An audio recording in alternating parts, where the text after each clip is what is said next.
View Inside makes it easy to keep tabs of what goodies are inside your refrigerator and exactly when your food will expire. Your Family Hub offers a few different ways for you to quickly take a peek inside.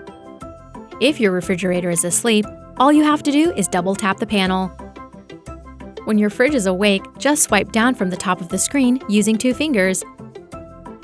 Or swipe up from the home screen to open the app's menu and tap View Inside. With food recognition, your Family Hub can easily recognize the food that's inside. If an item wasn't automatically recognized, just tap on the screen to add it to your food list.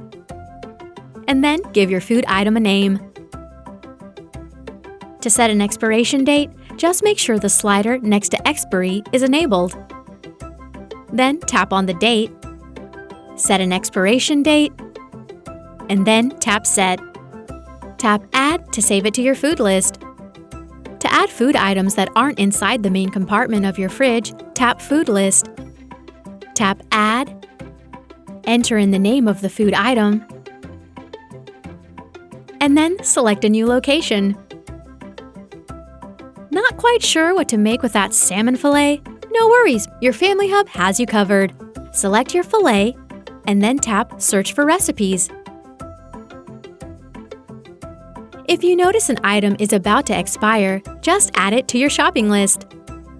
Once you remove any food items, don't forget to delete them. Oh, and if your Family Hub is connected to SmartThings, you'll be able to take a peek inside your fridge and see if you need anything before heading home.